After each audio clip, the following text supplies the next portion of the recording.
Hello, everybody. Welcome into a Wednesday edition of the Computer America Show. Mike Cermak, who was 1 minute until showtime. scheduled to be here from TechGuy.org, is not feeling well, so he'll be with us next month. In the meantime, we have Nathan Evans, managing editor Popzara, is going to be with us for both hours, and we got some interesting topics. So we'll be starting momentarily. So sit back, relax, enjoy the show, and we'll be starting up. Okay.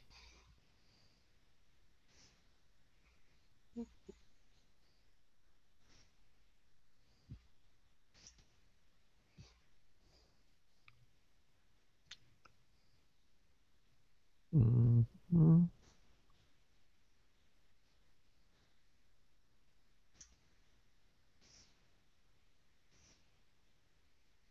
Oh, Jack has 33 gig locations from GigWalker. He's going to go in the chat room. Your show will go live in 5 seconds. 4, 3, 2, 1.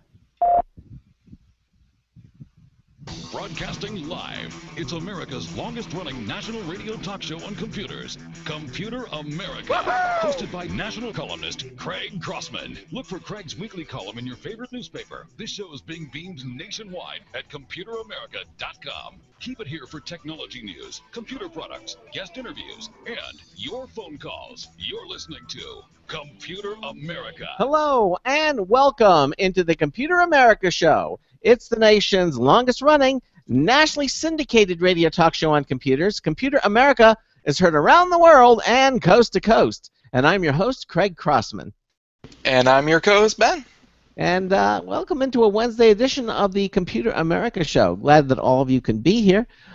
We have a slight schedule change. Mike Cermak from TechGuy.org, who's been here, I don't think he's ever missed a show. But he called a little few minutes ago and said that he was sick. Aww. Yeah, I know. So he came down with a bad case of conjunctivitis, whatever that is. That's red eye, pink eye. Okay, no. He had something, but he's never missed a show? He's never really missed a show. No, he's been very. That's a better track record than I have. Yeah, no, he's been very good at that. Well, he's on once a month. You know, he comes on the first Wednesday of each month. And but he called about a half hour before the program. So of course we immediately scrambled, and to find out. Yes, we just had this. Yeah, the alarms went off. We had to find another guest, and were you able to do it? Yes, we were able to do it. Yes, we did. Oh my God. Yeah, we have a terrific guest who's going to be here for both hours of the show. That's right. Nathan Evans from Popzara magazine is going to be here with us for both hours. So so we're going to do that. And so that's right. So instead of computer news, we're going to have Nathan because there's lots of Popzara covers a whole gamut of topics, and they're all kind of fit into what we do here at Computer America because we kind of talk tech, and talk technology, computers. That's what we do. And there's a lot of stories that he's found for us, and so we're going to be doing that. If you have any comment or suggestion, about anything we're talking about tonight, because literally tonight was going to be like an open phone night, an open mic night. We usually typically, and we'll extend that tonight as well. And so if you want to call us, you can. It's really simple. Just pick up the phone. 347-884-8881. 347-884-8881 will get you on and get you through. Email live, L-I-V-E, at computeramerica.com. You can also join us in our live interactive IRC chat room from our homepage at computeramerica.com. Right there in the center of the screen, you'll see a button that says live video and chat. Just click that, and you'll see the IRC chat room to the left on that screen. And it'll ask you for a nickname. The nickname is the name you'll be known by when you go in there. It'll ask you to identify yourself. In other words, make sure that you're a live human being, because it's going to make you type in a captcha, which is usually a number or a word or two. That just confirms that you're a live person. Then you click the connect button, and your browser And you don't need Java, you don't need Flash, none of that. It'll just move you right into the Computer America chat room. If you like, you can also install a plugin like Chatzilla or HexChat, and you don't need them to participate in our chat room. However, with those plugins format the chat room nicely, so you see everything. You see the participants in a little window to the left, and you see the chat, and then you see the news at the top, and you have a little line where you can type things in. It just formats everything nicely. So if you want, we highly recommend. It's all free. The Chatzilla or HexChat. There are a number of them out there for IRC chat room. Just do a Google search, and it'll show you some of them there as well. But you can use your browser without anything, and you'll still be able to participate into the chat room. So, and our guest Nate Evans is in there as well. And just say hello to all of our participants in the Computer America chat room. And also, sharing that same page is our live Computer America video streaming page. It's right there, and that's brought to you by Other World Computing. Quality products, expert support since 1988. They're celebrating their 25th anniversary. If you have any computer needs for your PC, for your Mac, for your PlayStation 4, for your Xbox One, you're looking for a RAID system, you're looking for additional hard drives, memory for your current computer or legacy computer, go to www.macsales, macsales.com. Yes, it has the word Mac in it, but they support all the different computers.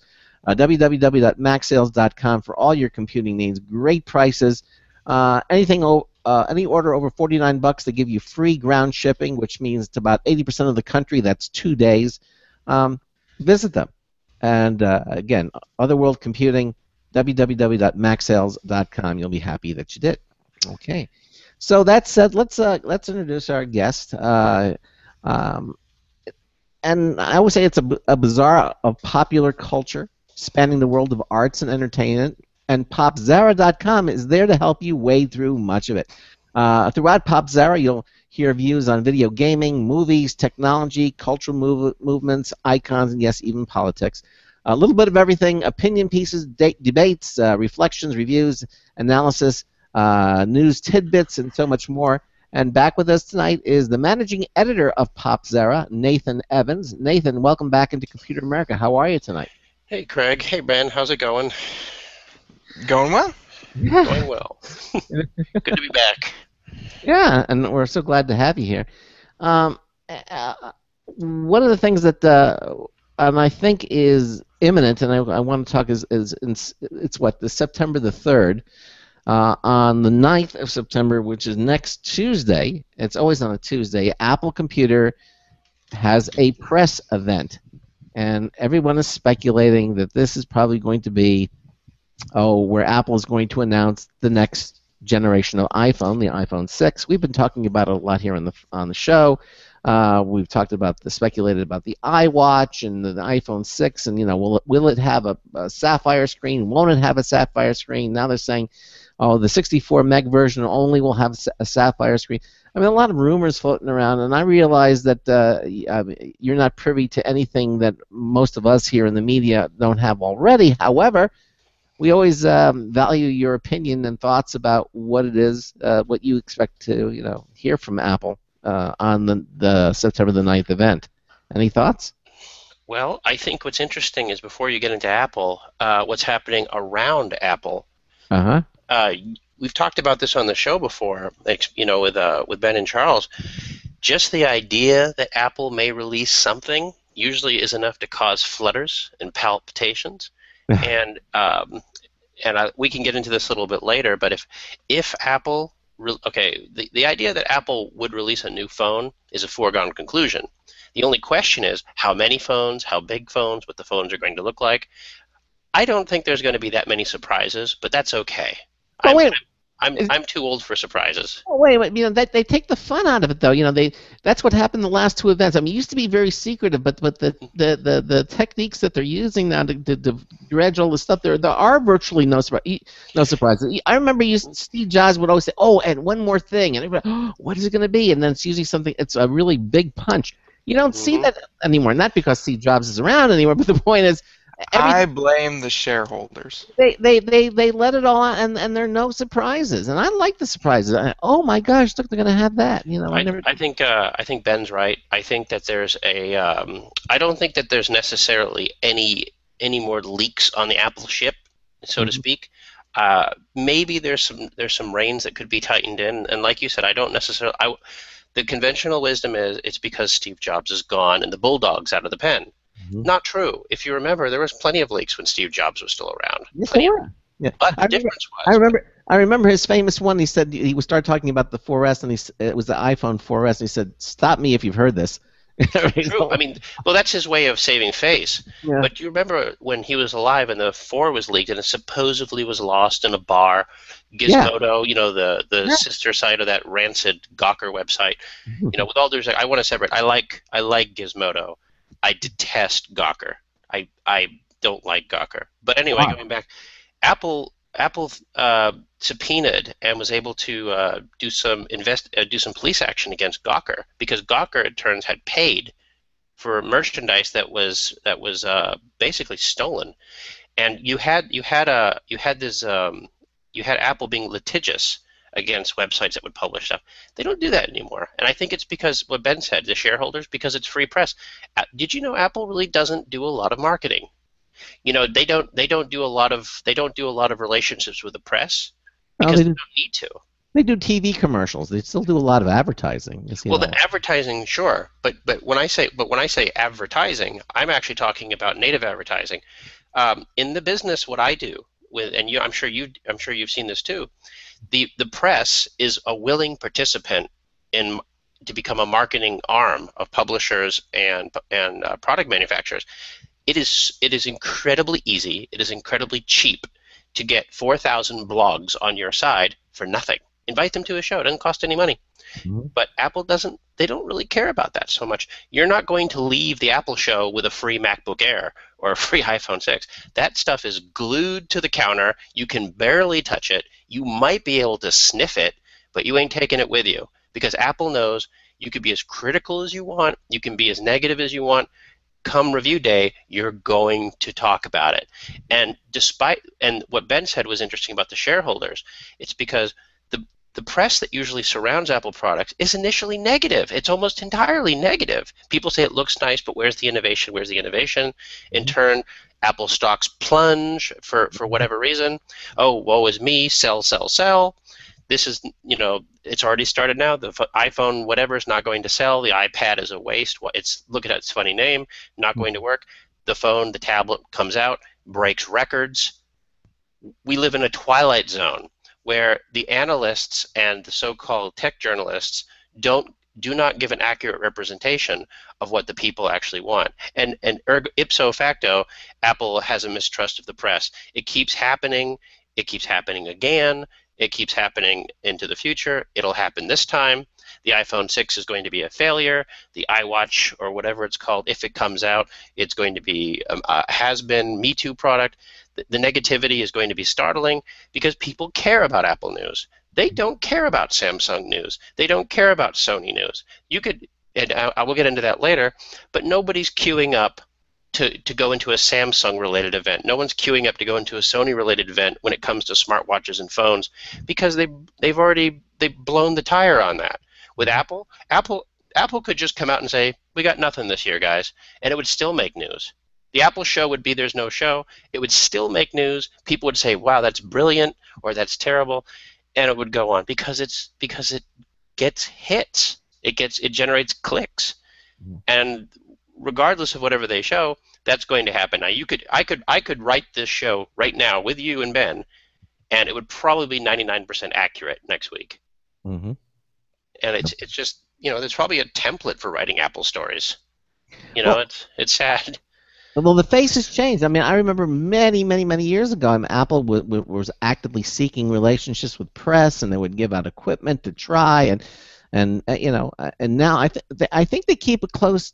They keep a close, only maybe to 2 or 3 journalists, and that's it. I think Walt Mossberg from the Washington Post is one. They're still with the Washington Post. I thought he left.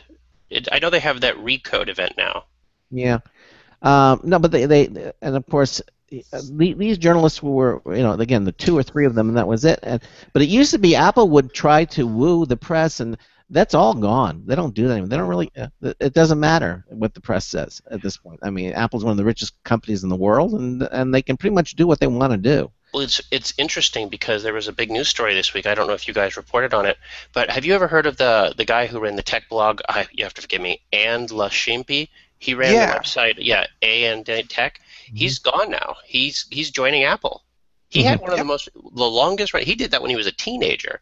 He ran this site that's become a respected source of independent tech news and hardware news, and he was fantastic. He's gone. He's given up the site to someone else, and he's joining Apple. As what? You know what? Who knows at this point? It'll be interesting. It's how they're going to fit him in. Apple has been. What's funny? It's not the first one. Apple actually hires quite a bit of the press. A few years ago they made waves when they hired one of IGN. You probably remember this, Ben. There was the Nintendo editor at IGN was Matt Casamassinas. He was hired to help run Apple's game division. And so when it comes, if they're going to hire a tech journalist that's well known for product and supply, I would imagine he'd fit in there somewhere. Apple's not a dummy company. They attract the best. The best want to work at Apple. And so we'll see what happens. I wish him the best. I'm glad the site's still going on.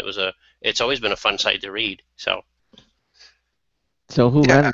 I think he was running that site since like '97 or something like that. And, long time. And he was always good. He was the hardware equivalent of Craig Grossman, the longest running tech and but he was fantastic. And like I said, I wish him the best of luck. But just because someone gets hired doesn't mean they're going to be successful or whatnot. But with Apple, they typically don't make this type of career transition without a lot of planning. They just don't bring anybody into the fold. So we'll see what happens. Yeah, and we reported on a story last night about the new circular Apple campus that they're building in Cupertino. The space station? Yeah, it looks gorgeous. I mean, the artist rendering looks beautiful. I mean, it looks. And then we had some air shots from some drones. Somebody had flown over the installation so we can get it. And I told it reminded me. It looked like have you ever seen the colliders, the large the colliders that they have underground? It's a big circle, and it looks like they're building a collider. You're talking about like the hydrogen colliders? Yeah, or exactly. Yeah, exactly. Particle accelerators. They're big rings. They're like over a mile long. So. Although I guess it's good to know that because this gentleman was able to fly his drone with a GoPro on it, Apple has at least not yet installed their anti-ground-to-air missile defense system. So you know what? It's funny because there was a story about Google's drones Google's going to employ drones to do same-day delivery against Amazon, and now Apple is building a space station on Earth. World War III will really be the console wars between Apple, Amazon and Google. It'll all be robots run by DARPA, and Siri will be our commander. It's interesting. And then Windows and all the Windows platforms just be like, And you thought Halo was just a game. Cortana was real. Windows phones. Windows phones will be on the front lines. They'll be the first ones to perish.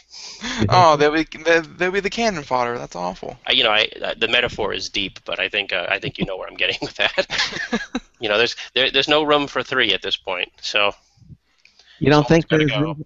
Really? You think it's going to be? There's no room for? It's just Android and iOS phones. No room for a third phone? Oh, there's room for 1,000. But the problem is Microsoft can't be. See, if Ben and I and you decided to make the Computer America operating system, all we need is 10 people using it. It'd be a hobby. Microsoft can't play small. They need Windows Phone to be dominant. They need it. If they don't have that, for them to run a thing like Cortana, for them to run an app store, for them to run this, they can't survive on 3% market share. They couldn't do that. That just wouldn't work for them. It would work for Linux because Linux is open source and it's part of a different community. Microsoft relies on that. And you've already seen them a lot, not to get off the subject, but you've already seen them do all these things where they're giving Windows licenses for free to manufacturers. They're trying to break out of that. They're doing I don't know if they're doing their best, but they're doing something. And they haven't done really anything in the last 2 years, but their market share has been shrinking. And there's a story I know that we're going to talk about later that might actually erode their market share even more, but we can get into that a little bit because that's a completely different topic. Mm-hmm. So what is it you're saying? Are you saying you think Microsoft is doomed? I don't think they're doomed. I think they have the opportunity, like any big company facing extinction, evolve or die. And I think when you look at Apple, if Apple just sold computers, if they stuck with computers, then they would probably have a relatively healthy ecosystem on that. The problem is that Apple parallels the company Nintendo. Nintendo's been around a long time, and Apple's been around a long time. In fact, both companies are the progenitors of their entire industry. When you think in 1983 or 1987, if you thought of computers, you thought of Apple. You thought of video games. Oh well, when Atari extinguished, you thought of Nintendo. If Nintendo did exactly the same thing, exactly the same way, if they only made a home console, they would have perished, like Sega, like Amiga, like Commodore, like everybody else. But they diversified. They have a very healthy mobile platform. They have a very healthy trading card platform. And and now they're going after toys. They're going back into the toy market. They're diversifying. They're not resting on their laurels. They're changing. Apple's changing. If they just made home computers, I think that who knows what would have happened. But remember. Oh, I remember the keynote where Steve Jobs went up there on stage and said, we've been known for Apple Computer, and now we're going to take the word computer out of it. It's just going to be known as Apple. Yes, it was fortuitous. They couldn't have competed with Microsoft because in order to compete with Microsoft, they would have had to do what Microsoft did. It's the first rule of competition. Do not be jealous of the competition and put your head in the sand and avoid doing what they're doing. The problem is that when you do what everybody else is doing, you suffer when everybody else suffers. And Apple has never done that, and they've been called names. They have a 5% market share, but you know what? They make more money on their 5% market share than all the other OEMs put together. The graveyard of competition in this market has littered with the gravestones of Packard Bell, of IBM, of countless other competitors that have come and gone, and Apple's still here. In fact, Apple sells more Macs than ever. But if they only sold Macs, they wouldn't be the biggest company in the world. They diversified with iPod, they diversified with iTunes, they diversified with iPhone and then iPad.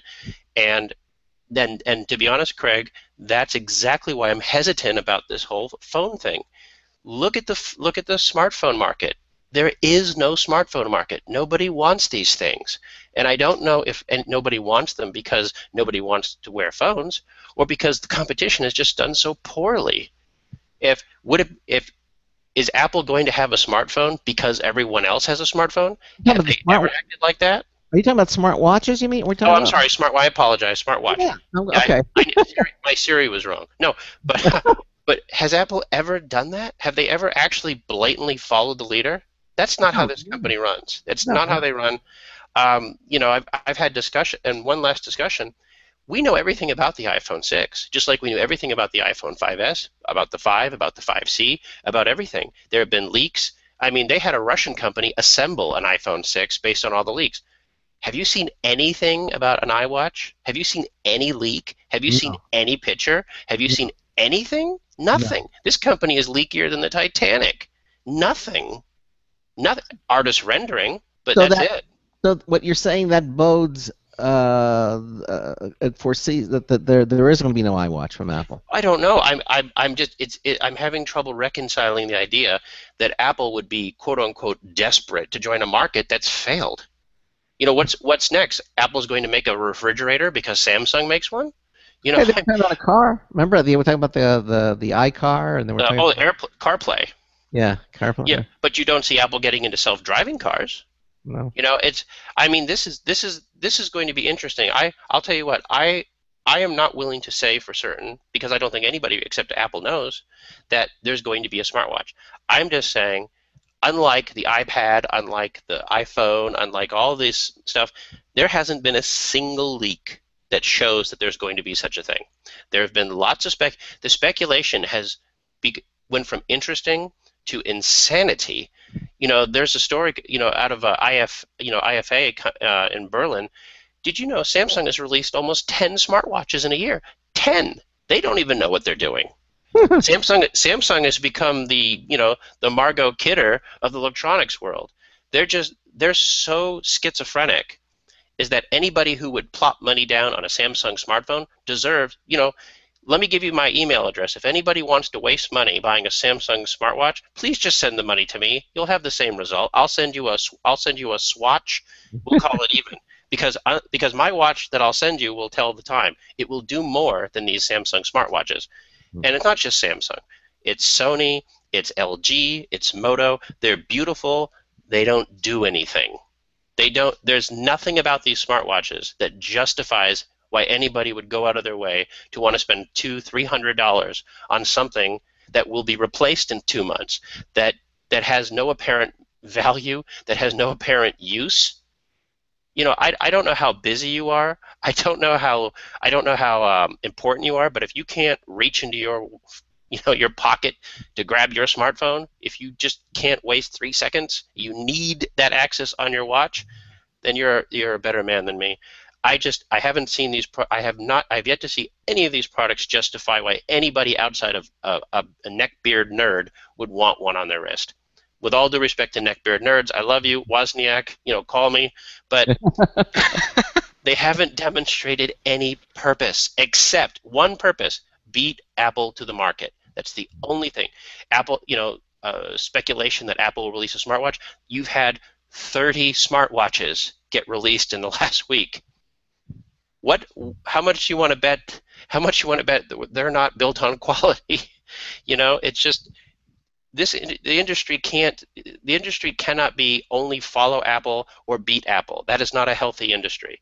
And if anybody out there wants some information, go read about Samsung. Go look how they're doing in their stock. Look how that company's starting to discombobulate. Samsung is on the verge of going crazy, and it's because there's no mission statement for that company anymore. You simply can't take one phone, split it up into 10 derivations to beat Apple. That's not how it works. 2 years ago, Galaxy phone was a great alternative to iPhone. Everybody loved it. We couldn't wait to see the next Galaxy phone. Now it's like, really? 10? 10 Galaxy S phones?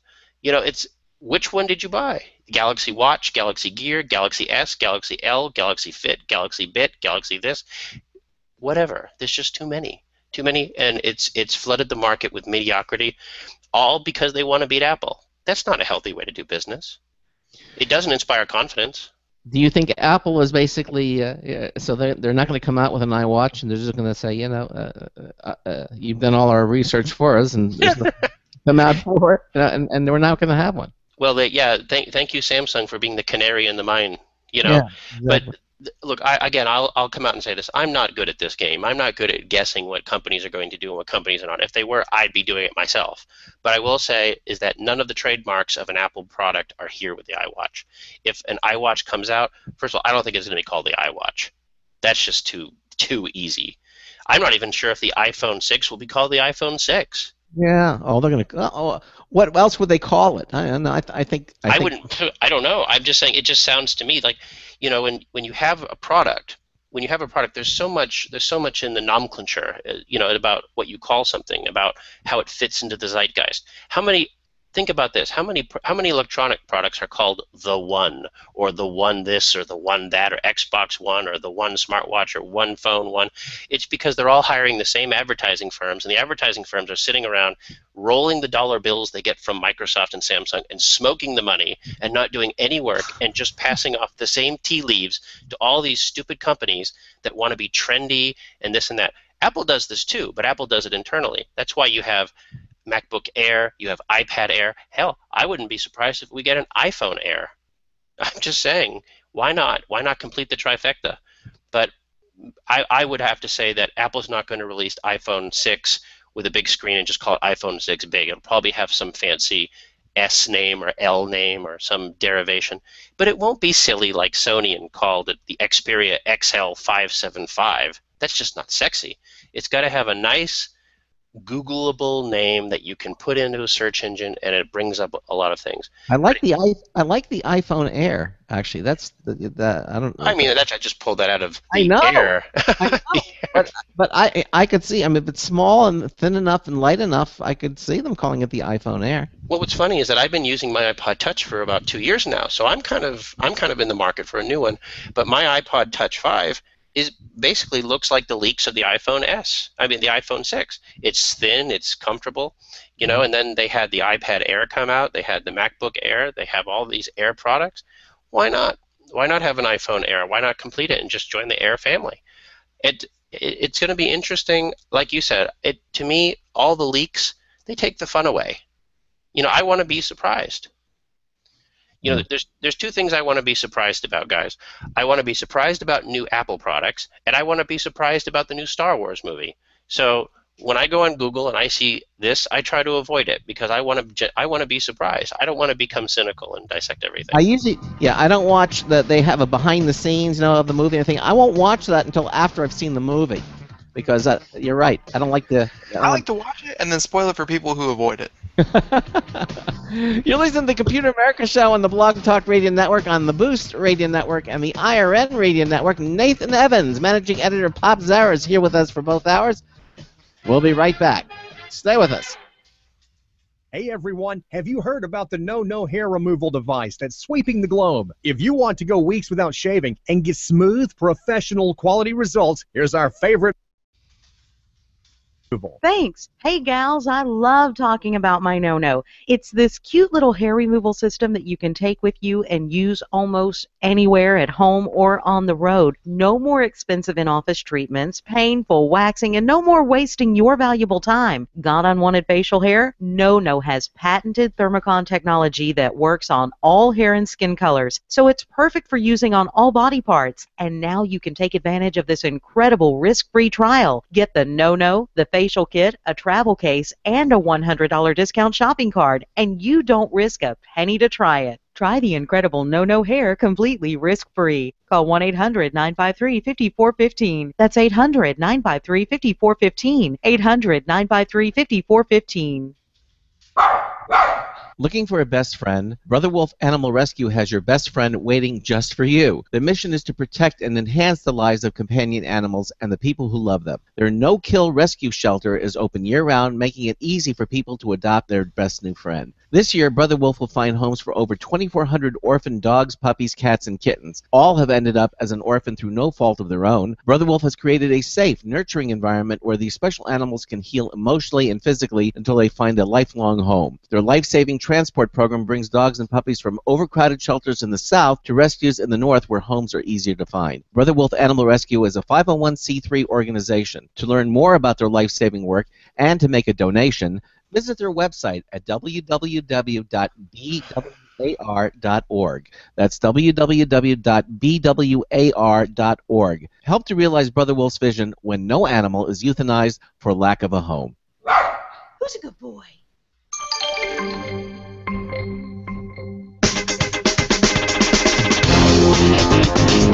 Howdy do. This is Marty Winston with a News Tips Bulletin Review for Computer America, this time of play bulb. Now, sometimes there's something that screws into a bulb socket where lumens aren't the only measure of how bright a product is, or a product maker. We got in play bulb. It's an E26, E27 socket, means a little bigger than the 60-watt things you're used to. Warm white LED bulb, 215 lumens, not super bright, but not bad. That's also a 3-watt amplified speaker and a Bluetooth 4 link to either an iOS or Android app. The app can let you simply pipe music through the bulb and turn the light on and off or dim it, but there's an invitation to a new routine just one screen over. You can set wake up, energy saver, sleep, and night modes. This is also an interesting approach to zero footprint dinner music in almost any dining room with socketed bulbs. Bottom line, Play Bulb Bluetooth Smart LED speaker bulbs can help you control you and the night and the music. This is Marty Winston with a News Tips Bulletin Review for Computer America.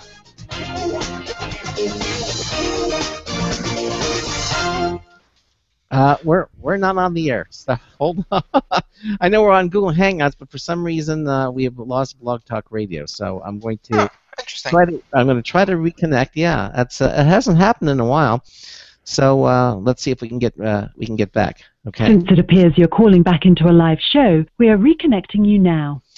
Okay. So, welcome back into the Computer America show. Sorry for the drop-in feed for everyone out there who's listening to Blog Talk.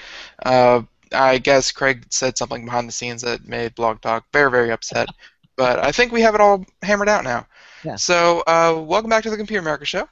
Nathan Evans joins us here, and we're talking right now about the new Apple event that's planned for September 9th. And Craig has it in his mind that the iPhone Air would be a good idea. Like as soon as Nathan Evans said, "Look at them, they're doing the same internal advertising for all their products, just like MacBook Air and all that good stuff, and the iPad Air." And Craig's like, "You know what? That I agree with that. I like that." So Craig kind of is drinking the Kool-Aid from them. So. What's this? You're going to rename the show Computer America on the Air? Or get we say that all the time, but first of all, iPhone Air ain't gonna happen because Air, at least for Apple, usually denotes that it's going to be later, a little bit more higher end, higher quality, sometimes thinner, smaller, that kind of thing. If anything, the iPhone that's going to be kind of the offset, if they do release an iPhone that's going to be not just a little bit better version of their previous one, the new iPhone's going to follow just like everyone else, and it's going to be a bigger screen size. So they're going to have to come up with a name. I know, like last time, Apple tried their hand at the cheaper smartphones with the Apple 5C instead of the 5S, and that worked out pretty good, I recall. So look for the Apple 6B and 6 normal or whatever. Yeah, I think they're going to re-gut the iPhone 5S into something else. Like they did with the 5, and they created the 5C. It'll be interesting to see. I think that's gonna they have this replacement thing where this year's model becomes next year's cheap model, and 2 years ago model becomes the free model. For carriers, it works out well. It's people, when everyone talks about market share, right? When everyone says, "Oh, Apple's only got 15% of the market share," that doesn't matter. Again, it's the whole market. People don't understand statistics. They don't understand what market share is. They don't understand. They just know, number big, good, like cavemen. This is why Apple makes more money with iPhone than Google and Microsoft and everybody else makes combined times 10. This is why Apple's the biggest company in the world, because they understand that market share doesn't matter. It doesn't matter. You could have 80% of the market, but when you're 80% of the market doesn't do anything, then why? Tell me, Nathan. Every Apple keynote that I see with Tim Cook begins with market share. We now have so many millions of this, and they always start off for the first 5 or 10 minutes about the market share and how well they're doing. Before you can hunt sharks, you have to chum the water. Yeah. And what they're doing is, again, the tech press is about, no offense, if you're from the tech press and you're listening to this, go to college and take a course in statistics and analytics, because you all suck. You're terrible at your job. If people just, like obedient slaves, they just pass along Google's nonsense about, oh, we have this, we're selling this, we're activating this, and it's because market share, Apple's suffering, Apple's doing terrible. Tim Cook, they say this, but they have to deal with this, because the reason they say that, Craig, is exactly for the reason I said. It's because the tech press is so uneducated and so stupid that they believe this market share BS from Google and Microsoft and everything, and they pass it along, and the investors hear it, oh, woe is me, Apple's market share is shrinking, and they sell their stock. Apple's doing this is because they feel like they're dealing with children. They have to assuage the children so their stock remains relatively stable, because a tech reporter is not going to come out and say, well, Apple's market share shrunk 2%, but don't worry, it's still good. They're going to say, what can Apple do, like you said, Ben, about the market share people too, the shareholders, what can we do to keep the monkeys from riling up and throwing bananas? The fact of the matter is, yes, Apple's quote unquote market share is shrinking, but if the competition is flooding the market with garbage products, that enlarges the market. If a smartphone, if getting into the smartphone club used to cost $600 entry point and now it's free. A friend of mine went to Burger King the other day, and at Burger King they handed him a flyer. Did you hear about this? They say free Android phone with a That's right. Whopper. They're You know, selling phones at Burger and King, it's and they're just like, giving away. Yeah. you want Apple to compete with that? They can't. They can't give you an iPhone with a Whopper, you know? Or they had this commercial with who's that basketball player? Was it Magic Johnson?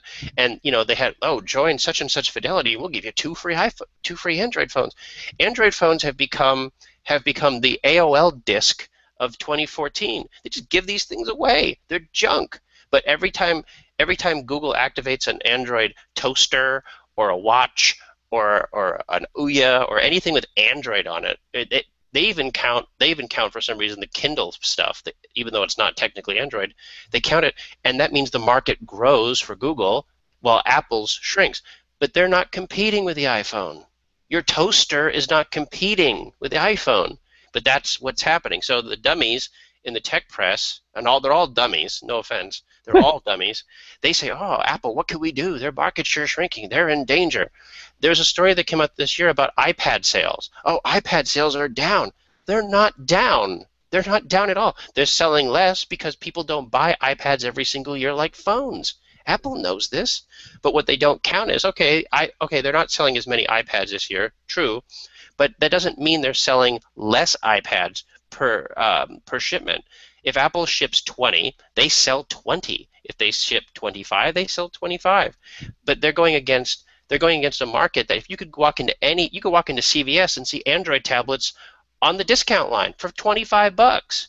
That $25 tablet is not competing with a $400 iPad. And that's why the market share fallacy doesn't work. Again, go look up any statistic. How can an operating system, I'm not being an Apple acolyte, I'm just being a fact acolyte. Mhm. How can a market that only claims to have 16% of the market share have 90% of all the mobile web browsing? How can a 16% market share device have 80% of all mobile sales? How can a 16% market share have 95% of the game market? Something's not right with these numbers, and the dummies in the tech industry aren't smart enough or not savvy enough to actually look at the numbers and actually massage them and say what they really mean. So therefore the dummies, they go to the Apple show, they say market share's down, the tech gets sold, and yet, woe is me, Apple's not going to sell as many as they say. Name another company that gets punished because they don't sell as many as the analysts guess. Oh, we're just going to pick a number out of our butts. Apple's going to sell 60 million iPhones, and they only sell 59.5. Woe is me, the stock craters. Whereas Samsung doesn't have this pressure, Sony doesn't have this pressure, LG doesn't have this pressure. They go out and they sell it. They don't even meet expectations, and their stock remains relatively fine. You can't win with Apple. It's because Apple is used for the tech industry to make clickbait articles. It's used for the stock market because they can sell it to grandma at a high cost and get their percentile, their finder's fee. They can do this because Apple is so big and so powerful that even the scummy people can make a lot of money off it. It's ridiculous, and I'm looking at this stuff, and I don't even know it's fact or fiction anymore. I don't even know what's fact or fiction. It's like trying to get the news from CNN or Fox. What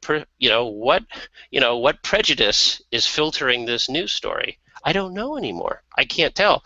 And like I said, I think it would do the tech industry some good to actually learn what their industry is and report accurately instead of just repeat their own bias and filter native advertising. It doesn't match. If it was raining outside, if you looked out your window and it was raining and you turned on your TV and they said sunny, would you believe the weatherman? I mean, that's what the tech industry is asking you to do. They're asking you to buy their fiction. It's like they're writing Twilight and calling it Lord of the Rings. I don't buy it. I just don't buy it. It could be it's raining outside but TV says it's sunny. Or it could be one website says fall water falls miraculously from the sky, and the other says, oh no, torrential downpour, everyone's gonna die.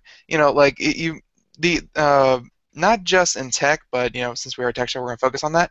But news has news cycles and things like that. You have to catch their attention early, and the bashing on Apple. While some of it, sure, sometimes they miss, and they rightfully deserve it.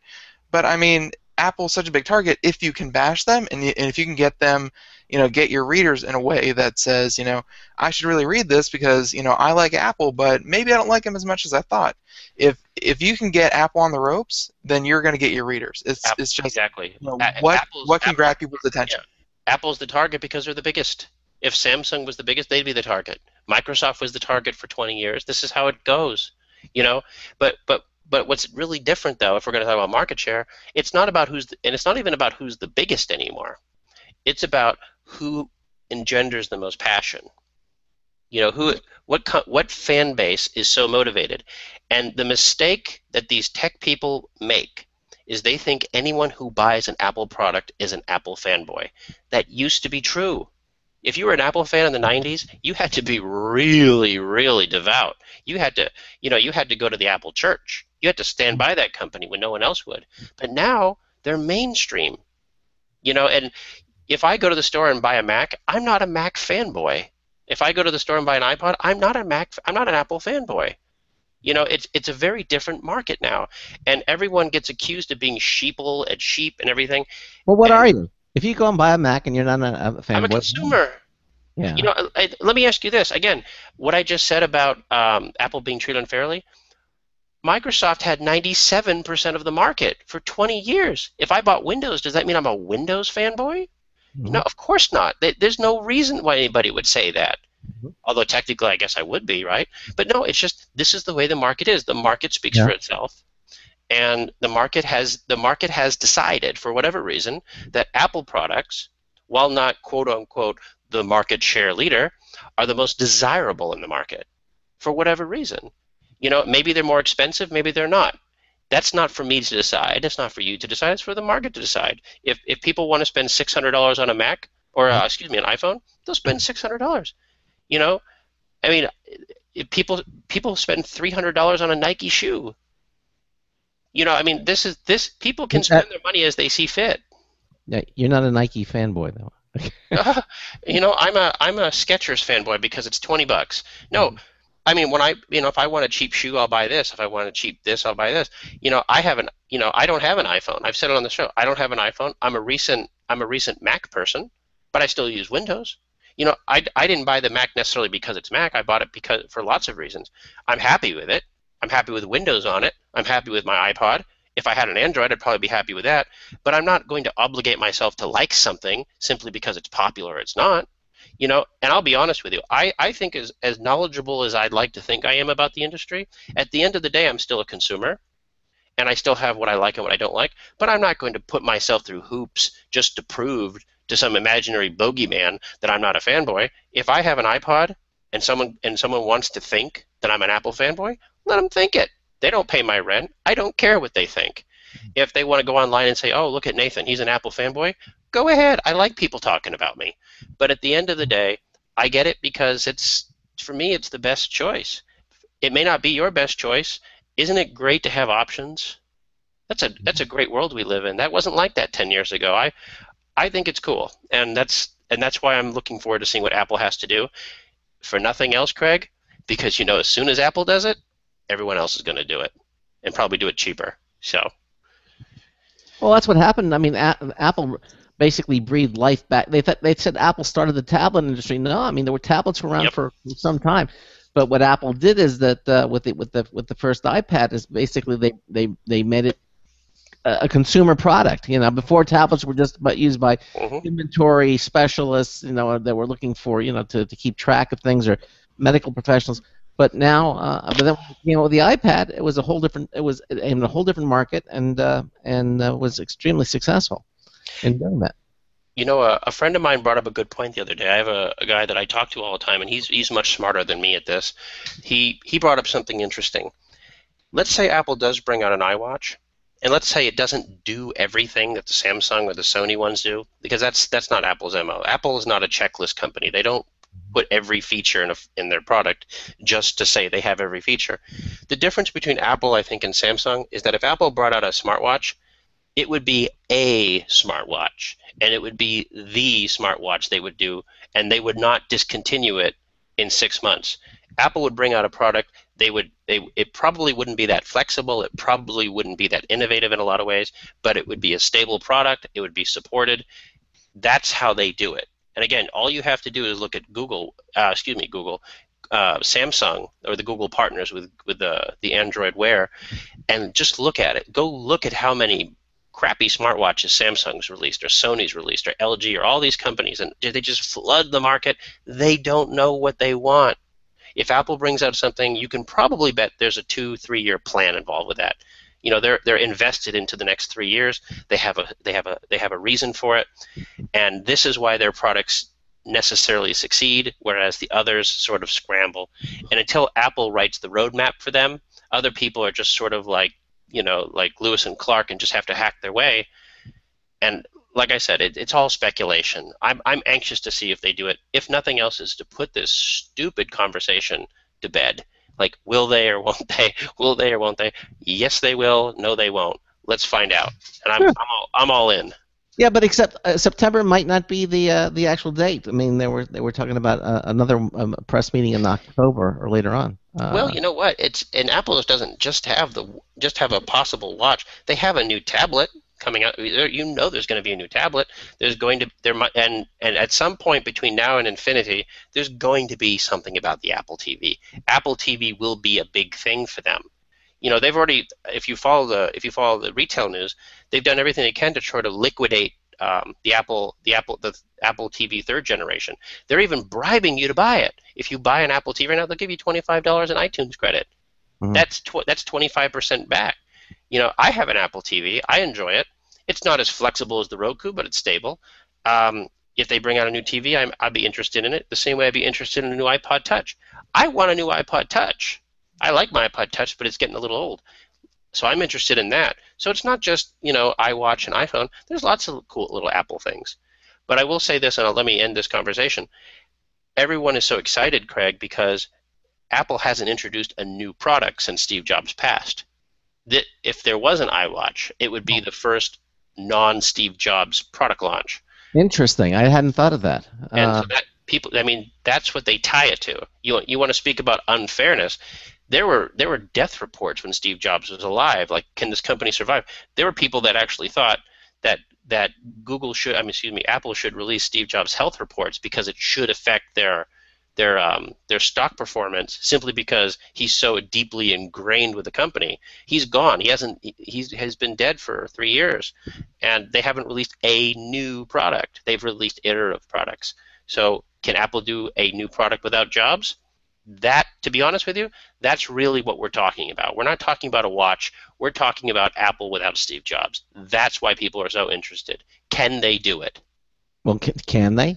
Don't know. I mean, can they? Sure. They're an electronics company. Steve Jobs is not, not some miraculous Prometheus that just, bestows great products. Can they do it? They've still got everybody at the company besides Steve Jobs. The question is, can Barnum and Bailey be Barnum and Bailey without Barnum and Bailey? And no one knows. But to me, that's really the conversation we're having. It could be a watch. It could be a bicycle. It could be a clock. It could be anything. It doesn't matter. What do they have without Steve? And that's what people want to see. To me, honestly, that's the code word. When I hear that, that's the dog whistle. What's the product without Steve? And we'll see. Well, I guess the watch has been because that, I guess it was the next evolutionary product that I don't know that it might have been around when he was still there, but of course it was never spoken about. It could have been an early version of the iPhone. I mean, it's the idea of people wearing watches since smartphones became in vogue has gone down considerably. All right, look, I'm same with you. I like my watch too. Yeah, look at that. Velcro and $8 at Walmart, but mine's not Velcro, but still. but one can't help but feel that the idea of a smartwatch has more to do with making money for these companies instead of adding a useful technology. I haven't seen it. I haven't seen. Nobody's has proven to anybody. I mean, sure, we all want to be Dick Tracy. We all want to be Dick Tracy, but these companies, they just, I don't know. And again, can Apple save it? I mean, that's a, to be honest with you, that's a delusional way of thinking that only Apple can do it. That's not fair to other companies. Apple's not some magic company that can only do everything. They just happen to be the biggest company in the world that usually does this sort of thing well. But they haven't done it since Steve passed, and we will see. I think just going on that premise, the idea of an iWatch is probably going to be the best bet. Instead of jumping straight into maybe smart TV production or something like that for a low cost, low risk scenario, to see if they still have the mojo. A smartwatch is a pretty small device, and and they could probably take the hit if it's really, really, really, really bad. But it's a good way to kind of toe in the water. Let me ask you a question. Let's say you're a boxer and you have a record of 20-0, and you retire, and this new rival says, "Oh, I could have beat you in your prime," and do you resist the charge, or do you risk your legacy to come out and just challenge this challenger just to satiate your ego? And that's where Apple is right now. They're sort of between a rock and a hard place, because since Jobs returned to the company in the late 90s, they have had a unimaginatively successful, just bizarrely, almost dreamlike resurrection. No other company in the history of any company has ever done what Apple's done. Let's say that as it is. The legacy is on the line that they haven't released a floppy product. If they release a floppy product, we can't have that conversation anymore. As long as Apple remains pristine, you and I can talk about how they have a 100% track record of introducing groundbreaking, industry-defining products. If they release a crappy smartwatch just because everyone else is doing it, that goes out the window. We can't talk about that anymore.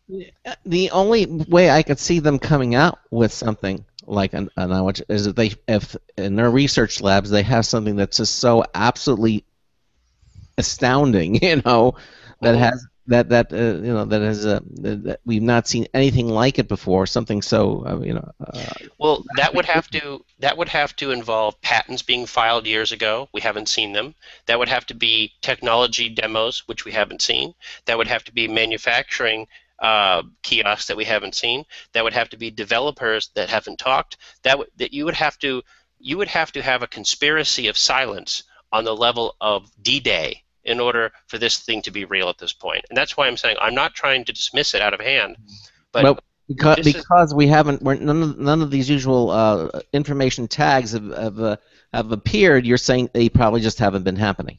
Absolutely. Yeah, it's before the iPad came out, people were talking about higher resolution iPhone. They were already talking about the iPad for years before. In fact, the iPad actually predates the iPhone. When you had Apple TV, people are so obsessed, Craig. They go into iOS code and Mac code, and they look at every little line of code, and they can tell you about everything, and this points to this, and they troll the patents. They do this stuff. This is why we know this stuff. This is why we know this.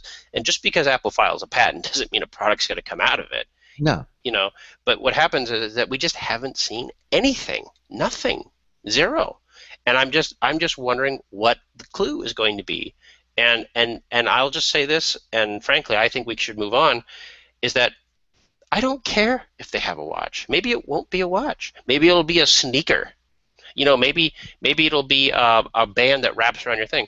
Somebody pointed out, why does it have to be an electronic watch? Why can't it just be like a piece of paper with digital information on it that you beep like with IFRD? Have you been to the hospital in the last 2 years? They wrap that bandage around you. It's got IR tags. It's got QR codes on it. Yeah. That would be a lot more useful than any smartwatch and a lot cheaper. Maybe they'll come out with smart glasses. Oh wait, Google did that already. Google's doing that. Oculus is doing that. Or I guess Facebook is doing that. Sony's doing that, and that's another issue. And that's something that we'll probably get into at some point today. But VR is another smartwatch scenario for me. It's just I see all these companies rushing because everyone else is rushing, and it's so cool, and the tech industry wants it. I just don't. Call me a cynic. I just don't see it. To me, it has the stink of fad all over it. Yeah. Well, okay. It's Come on, Greg, put a ribbon on this. a gloomy disposition, but maybe that's the way it is. No, not gloomy at all. Positive. When I Hi. stopped in the 90s, they tried to bring bell bottoms and they tried to bring life jackets back. You remember Old Navy? Yeah. And I just pointed and I said, they're going to try and they're going to fail. And you know what? Fashion is glad that bell bottoms didn't survive. Can you imagine those things coming back? You know, just because everyone else is doing something, that's no good reason to do it. It's not that I don't want smartwatches. It's not that I don't want VR. I'm cool with it. I just want it to work and for it to be useful and not be encumbersome and not be hurt my eyes and hurt my neck, hurt my watch, and most importantly, hurt my wallet. If I'm going to buy $300, I want it to be an investment. Yeah. Okay. Well, makes sense. All right. Well, we're at the top of the hour. We're gonna take a little break, and then we're gonna continue on with other stories. We're gonna talk about the Apple iCloud hack, of course, and then a Google event that's coming up, the Android One. Also, we're gonna talk a little bit about the cheaper Windows laptops, and also the ISIS Wallet mobile payment service is changing its name to SoftCard. You know why? We'll tell you when we come back. You're listening to the Computer America Show on the Blog Talk Radio Network, on the Boost Radio Network, and the IRN Radio Network. Nathan Evans, managing editor of Popzara.com magazine, is here with us. We'll continue on. We've got another news tips bulletin review from Marty Winston. All that coming up in hour 2 of the Computer America Show. Broadcasting live. It's the only national radio talk show on computers to air every weeknight. Computer America. Hosted by national columnist Craig Crossman. The first hour's phone calls. We're being beat. .com. You got computer problems? Bring them on. You're listening to Computer America. Computers run the world, and we run computers. Call us or send us an email to live@computeramerica.com. Hello and welcome into hour 2 of the nation's longest running, nationally syndicated radio talk show on computers. This is the Computer America Show, and I'm your host, Craig Crossman. And I'm your co-host, Ben.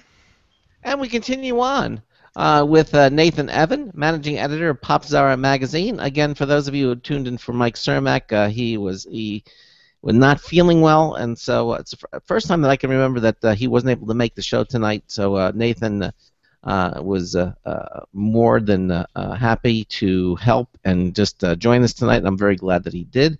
And we're talking about all these different things. We spent most of the first hour talking about Apple and the big event that's happening on the 9th of September. And if you missed any portion of that, you can certainly listen to any Computer America show. We archive all of our shows at blogtalkradio.com. Just go to our archives menu right there. Just click on it on our homepage at computeramerica.com. You'll see all the places where you can listen to past broadcasts, watch past broadcasts, listen to them. They're all the links are up there for you. How to subscribe to our RSS feed, where on iTunes you can get us. It's all there at computeramerica.com. And of course, our newly refurbished website is up and running as well. Again, and also, if you want to watch us, you can watch us on a live streaming video. That's brought to you by Otherworld Computing at www.maxsales.com, and you can see the logo right there if you're watching. So let's continue on, Nathan, and talk a little bit. What was about this Apple iCloud hack? What was going on with that? Well, I think they're still trying to figure it out, but I think the initial reports were that there was supposedly a hack on Apple's iCloud server, which is of course, if you don't know, which is if you take a picture with your iPhone or iPod or iPad, can be automatically uploaded to their server and viewable across devices. That was the idea. I've never talked to someone who uses iCloud that actually uses it. It's not a very good service. It's not very easy to use, and there's been controversy about it, that it's not easy to manage and take your pictures off. But like all stories, like we talked about a few minutes ago about anti-Apple stories, it seems like the whole idea of an iCloud hack has been overpaid. Apple's denying it, and it doesn't look like iCloud was actually hacked. it looks like a bunch of trolls did a coordinated attack and went into iCloud.com or wherever and guessed passwords on female celebrities. Yeah. And let's be honest. If you're going to go looking for gold, you don't go to Maine. You go to California, and they picked the most high profile celebrities, and I know gasp. Jennifer Lawrence and Gasp. They had nude pictures. I know, shocking, right? And they released the nude pictures onto a bunch of trolling boards like Reddit and 4chan and things like that. And people online do what they usually do with naked pictures of celebrities. They disseminate them and spread the word. Because it's Apple, it gets more attention. Because the word hack. Because to be honest with you, Apple has never really been hacked. They've kind of survived the whole hacking thing. There was a story today about Home Depot being hacked, or Sony being hacked, or Target being hacked. Apple's gotten away with it pretty well, and I think a lot of people were waiting for them to be hacked. Given that there's going to be an Apple story next week, I'm not a conspiracy theorist. I don't think this was a rival that did this to make Apple look bad. But I'm sure they're not they're not hesitating to crack the champagne. But at the end of the day, it seems like the word hack doesn't apply here. It seems like it was people had very easy passwords, and they had very easy pictures. And it's like a friend told me, and then I posted this on Twitter yesterday. If you don't want to get bitten by sharks, don't smear yourself in chum and go jump in the ocean. Yeah. I'm sorry. I mean, we have a right to our privacy, and if you take nudie pictures of yourself and you don't want them seen, you should have a right to not have them seen. But if you're a high-profile celebrity and you take, and people come in and they take explicit pictures of you and you share them with people, I think at some point, and maybe I'm a little more conservative, at some point you sort of forfeit the right to be completely outraged when these things come out. Nobody wants to be necessarily a victim. And Craig, I question the word victim here. We live in an age when people use nudies and sex tapes as self-promotion, quote unquote leaked sex tapes. I don't know what's going on. I just know that You mean you haven't tried it yourself? Okay. I've steered away from it. I think we've all learned a lesson. We were given a gift the last couple of years. We were given a gift from comedy gods. Somewhere in heaven, George Carlin is smiling, because when you have a politician, an arrogant politician named Anthony Weiner, who takes a picture of his wiener and puts it on something called Twitter, and that should be a life lesson that, do not take a picture of yourself naked if you do not want it to be online. Because, I write poetry. It's awful poetry, but then I erase it because it's awful. I don't want anybody to see it, so I rip it up. If you don't want pictures of yourself naked being seen, don't take pictures of yourself being naked. That's what a picture is supposed to do. A picture is supposed to be seen. That's what a picture does. That's why it's called a picture. And I'm sorry there are probably some innocent, naive women out there that are listening to this thinking they can do whatever they want without any repercussions, but we don't live in a perfect world. We live in if we did, then no one would care. But if you're a beautiful, glamorous, sexy girl and you just happen to take pictures of yourself naked, well, again, you don't want to get stung. Don't throw rocks at a hornet's nest. Don't take pictures of yourself and put them on the cloud and expect no one to see them. I'm sorry. I think you've worked in about 4 different sayings. Oh, I got 20 more. I got 100 more. I'm not trying to say that you shouldn't do it, but just don't engage in bad activity and expect nothing to come from it. You have to use some personal responsibility at some point. And I have absolutely no sources other than just being on the internet. From what I understood, at the start of this whole thing is that I don't think it was a group of people. I think it was just one person. And despite what I've heard, some of the bigger news agencies out there have said, they're like, this hacker 4chan out there, and they're calling like 4chan a person or something like that. No, it's more likely someone went out and was able to find the Apple IDs of all these celebrities. Oh, well, And then- The way they said that they did it was that the hackers found a vulnerability in the Apple's iCloud. No. That's what they say, but what I think is probably closer to is they probably did either social engineering or they did something along the lines of a very simple, what is the top 1,000 passwords, and we're going to have a machine out there punching in 1,000 passwords and see if they crack any of them. Well, Because that's brute force. Yeah. Yeah, brute force. it's completely brute force, social engineering, and then the person that actually did it, because just from people I've heard, they think it's just the one person. They're actually selling them, for bitcoins, which are cryptocurrency, and they cannot be tracked and things like that. They're selling them for bitcoins, making their profit, and then of course those pictures, once they're in the hands of whoever bought them, they can do whatever they like. And 9 times out of 10, that means I have my copy, but it's electronic, so here you go, and they post them to all the other places on the internet. So it's more than likely it's one person who was able to hack all these things through brute force, not some kind of security flaw. Because I mean, if Apple knew what the security flaw was, or or if they had even the slightest hint, they would have had that thing sealed up, and said, "Here's what it was," and we apologize.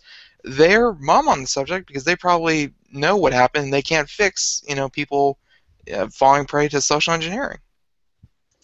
I think when it comes to leaks like this and quotas like this, I think one thing we're looking at is that if you're dumb enough to do this sort of thing in the first place, you're probably not going to have a very smart password system. And and I don't want to get into politics here, and I don't want to get into left, right, up, down, black and white, but we live in an age where women online have been sheltered to the point where nothing they do is accountable to themselves. Nothing. You have a bunch of advocacy websites that are so pro-feminist to the point where the idea that women should be glamorous, intellectual thinking beings has been eroded, that women should be protected against nasty pervert men. I think The Verge had an article about this the other day, about how these men are disgusting, men are this, men are this, men are this. It's taken for granted that men are lascivious, perverted, trashy people, and that these poor women, they were just so innocent, they didn't mean anything, they didn't want these pictures being taken out. And the idea of personal responsibility has been taken out of the equation. Again, Anthony Weiner's whole political career was destroyed because he put a picture of his penis online. Kim Kardashian makes $300 million a year because she had sex online. There's a double standard for this. And the double standard is, hey, most people in tech, and you've seen this, you've seen the diversity reports from Google. Hey, I'm sorry, most people in tech are men. Horny, straight men. And when you have an industry that's predominantly that, and it's by its very nature antisocial, and and let's be fair, sexually frustrated, and you have, on this other hand, you have this culture of I don't want to use the word whore, because it doesn't apply, but you have this culture where I'm going to get ahead in life by taking nudies of myself in sex tapes, and it's working. It's working for people. They're making careers off it. And you take selfies, you take nude pictures, you have sex online, you have no responsibility, and if you do get caught, you're expressing yourself.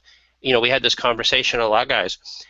You ever notice when you see women's magazines, and it's predominantly women's magazines, you always see woman getting naked on the cover, but she's always got her arm draped over her breast, because that's how she expresses herself. That's how she's empowered. Women show empowerment by getting naked. And behind that campaign is a man saying, "It's working, boys. She's buying it." Men don't do this. Men don't express their empowerment by getting naked. Men don't do this. But men convince women to express their empowerment by getting naked. And I've seen a bunch of these pictures. I can't help but see them. I don't know. You've seen one picture of Burt Reynolds on a rug. That's all I need to That see. man had power. I couldn't tell the difference between his naked body and the rug. The man has more hair than Cousin It on the Addams Family. No, Exactly. But we love Burt Reynolds. But his career wasn't made on porno. His career was made on being a machismo guy. And look at Tom Selleck. The guy was hairier than Burt Reynolds, and as soon as he shaved his mustache, no one cared about him. He had to grow the mustache back. Without his mustache, he was naked. What about Joe Namath? You know, he did that commercial, and they start panning, and you see these legs, then stockings, and it turns out they're Joe Namath's legs. I think he was the first one who did that. But that's playing off the stereotype. But generally speaking, is that men? It's like there's an old saying, and you know what I'm talking about, Craig. Women don't dress up for men; they dress up for other women. It's almost predatory. It's almost a competition for this. Men aren't going to weddings and going, "Wow, that's a great Versace dress." Men are like, "How much is this dress costing me?" Yeah. But the fact is that the funny thing is all sides look. The argument about personal responsibility, we could have that all day. The interesting thing of this whole hack thing or whatever is that there's a legal snafu between the the publicity of Jennifer Lawrence and one of the websites, porn.com. They're refusing to take down the pictures because they're saying that Jennifer Lawrence doesn't own the pictures. They're saying that the person who took the pictures, because it turns out a lot of these quote-unquote selfies, and this is funny, aren't selfies. They were posed pictures taken by a third party. I hate to say it like this, but I'm not trying to be sexual, but I've seen some of these pictures. They're not selfies. They are these actresses being directed to pose sexually by someone else. Someone else is taking the photo. Porn.com is citing the Ellen selfie thing, that Jennifer Lawrence may think she owns her own pictures, but she doesn't, because the copyright, which was actually affirmed last week in the Supreme Court about that photographer who says he owned the pictures that the monkey took. Do you remember that story? There was Wikipedia refused to take down pictures of a monkey selfie because they said the monkey owned it. Well, the Supreme Court says no, monkeys can't own it. It's the picture. So we have this great, fantastic story that involves monkey selfies, naked Jennifer Lawrence, porn.com, and Ellen DeGeneres. You can't make this stuff up. This story's not done, but it went from being sexual to being really funny really fast. So the naked Jennifer Lawrence pictures will probably be decided because of monkey selfies. I love it. I love it. I'm sorry. And you know what? Jennifer Lawrence is a great actress. She's beautiful. She's beautiful in her naked pictures. She's beautiful when she just made a movie where she was naked the whole movie. Painted blue. Oh. She was in X-Men. Wow. Okay. Yeah. Girl. I understand. And at some point she's going to be naked and she's going to win an Oscar for it, like Anne Hathaway did. Anne Hathaway is a great actress too, but she had a few points to make before she got an Oscar. She's a very talented actress. No, I think she's great. I love Jennifer Lawrence. She's great in everything. I can't believe she's so young. She's so good. When she's in and especially she's in all these movies with Bradley Cooper for some reason. Yeah. What's up? Go figure. Well, I saw I saw only a couple of the monkey selfies, but they were hysterical. I couldn't stop laughing. I think they were fantastic. They were the funniest. I mean, so expressive with the big grin. It was like, I went, oh my God. No, the monkey selfies were a lot more expressive than any of these celebrity selfies. Yeah. Kim Kardashian's got a book coming out next year, 300 pages of selfies. Yeah, but they weren't trying to look. The monkey selfies. They weren't trying to look sexy. They were just. They succeeded, though. We are having a very weird conversation here. But I mean, if the monkeys are trying to look selfie, I mean, I don't know. I think the whole selfie thing. I can't wait for it to go away. Really? It's a fad. It's a fad. It's not a fad. It's putting cameras in the hands of people, especially the narcissistic, rambunctious, younger audiences that now have cameras. They can do whatever they want with them. Selfies are not going away. They're here to stay. There was a story just last week. It's out of the news now. There was a singer, like some 18-year-old kid from some rock band. I forget the name of it. He was like 18, 19 years old. He took a picture of his erect penis. He put it online. He said, "Whoops, yeah, that's me. Sorry about it." And the story's done. Because it's just not interesting when a guy does it. Because it's, I'm sorry. I mean, gender equality for all, but men want to see naked pictures of women, and women want to see naked pictures of women. And as long as that happens, we're going to see these quote-unquote leaks. I got to tell you, some of these actresses should be glad this happened, because this is the first time their name's been in the news in years. So they should parlay that into whatever they can. So Okay. All right. Well, let's talk a little bit about. We talked about the Apple event and everything. Let's talk a little bit about this Google event, the Android One next week. What's up with that? yes, Ben, have you read anything about Android One? Ben? Oh, sorry. Wow, I had it muted. I had oddly not. Sorry. It's not getting a lot of play because it's probably not going to come out in America. But I've been following it a little bit. Well, what there is to follow is that it's going to be, the idea is that Google is going to introduce a low-cost cell phone for emerging markets, specifically India. Now you say to yourself, well, there's already mostly crappy Android phones for a penny. The difference would be is that this would be more in spirit of like the Moto X and everything, where it would be stock Android. Now the big difference is, and this is interesting, is that it would be Google who would be doing the Android. It wouldn't be the carriers. And I know, there's a bunch of Indian carriers that most of us have never heard of, like Micromax, Carbon, and Spice. Things like that. Not likely to break into the American market anytime soon. But in America, it's exactly the flip opposite, and a lot of people have criticized it. If you have a Samsung phone if you have a Verizon Samsung phone, then you have to wait for Verizon to issue OEM updates for Android, which is the reason why most Android phones are not on KitKat. But with Google, with this new initiative, Google would be doing the updates like Apple does on their phone, and I believe it's a test market to try to recap for Google to sort of take back the promise that OEMs would take care of it, because OEM gets Android and they just flood stock Android with garbage. They make their own apps, they make this, they make that. This is why Android's not very pleasant on low-end phones, because it's just marketing. Because the cheap manufacturer gets money to advertise crappy products on Android. With Moto X that came out, remember, at the time, Google owned Motorola. So when you got Moto X, it was a relatively nice version of Android. It was nice and clean, none of that BS. But it didn't sell as well as they would have liked.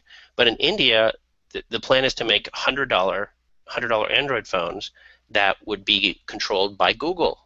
I think it's a test market for Google to sort of take back Android and sort of homogenize it. I think it's fantastic. I think it's long overdue. I think, especially if you look at what happened with Samsung and Google. Samsung and Google are feuding. There was a big story last week that Google is now going, not remove, but they're going to replace Google Maps on Android phones with Nokia's Maps called Here. Mm-hmm. And people say, and it's so funny because Samsung is by far and away the biggest Android phone manufacturer, but they are doing everything they can to dissociate themselves from Google. And I don't have enough time to explain why, but if you follow this industry at all, you understand what's happening is that Samsung sees the writing on the wall. They see themselves becoming subservient to Google. They don't want that. They're trying to branch out and make their own software, because if they don't, they're going to land in the same place all these Windows manufacturers landed back in the 90s when they become subservient to Microsoft, in the graveyard. And so, yeah, it's going to be very interesting to see what Google does. I, for one, welcome it. I think this has been a long time coming. I think it's ridiculous that Android users on Verizon should have to wait longer than Android users on Sprint, should have to wait, on AT&T to have their phones updated. If you have an iPhone 5 from Verizon, iPhone 5 from AT&T or wherever, when iOS comes out, you get it. Everybody gets it. You don't have to wait, and that's because Apple controls it. Google wants to do that. They're going to test it out in India. I say go for it. I think it's fantastic. Okay, that's probably why we hadn't heard about it, because it's the event is in India and not here in the U.S. It's not as highly publicized. But I also think there's another reason. I think there's a lot of collusion between the American OEMs and their licensing. They don't like this. They're going to lose a lot of money off this. Remember, American OEMs don't make any money on Android. The only reason they have Android is because it doesn't cost them anything, or it's like $5 a phone. And if you buy Windows on your PC and you have problems, you can call Microsoft. Microsoft will help you. If you have a problem on your Mac, Apple will help you. If you have a problem on your Android phone, you can't call Google. You have to call Sprint or T-Mobile, and they're going to give you completely, substandard help. And what I think what they're trying to do is trying to commoditize Android as an operating system you can trust, but I don't think they're going to carry over that customer service, which I question how well it's going to be in the long term. Again, Craig, I don't know. I think it's a good move on Google's part, but I think OEMs are scared, and I think that's why there's a big rush. It may work out well for Microsoft. I know Samsung is already starting to do Windows phones. Mhm. LG just brought out a Windows phone. They're moving away from it, and what's interesting, it's because when laptop sales were going down for the last 2 years because of Windows 8, people like Samsung and companies like Samsung and HP, they started going into Chromebooks because Chromebooks were cheap. Chromebooks don't cost anything to make. You don't got to pay Google a licensing fee for Chrome OS. They weren't doing it because it's a better product. Chromebooks are inferior to Windows laptops, but they're cheaper to make and there's no licensing fees. And so Microsoft is now adopting that with Windows 8 Phone, so now they're not charging manufacturers. Let's see if the same people who we thought were loyal to Android are as loyal as we thought. I say no. I already see double the amount of Windows phones on the market. We'll see. It's all up to Google. It's what Google does. We'll see. All right. Okay. All right. I think that's enough said on it. Yeah.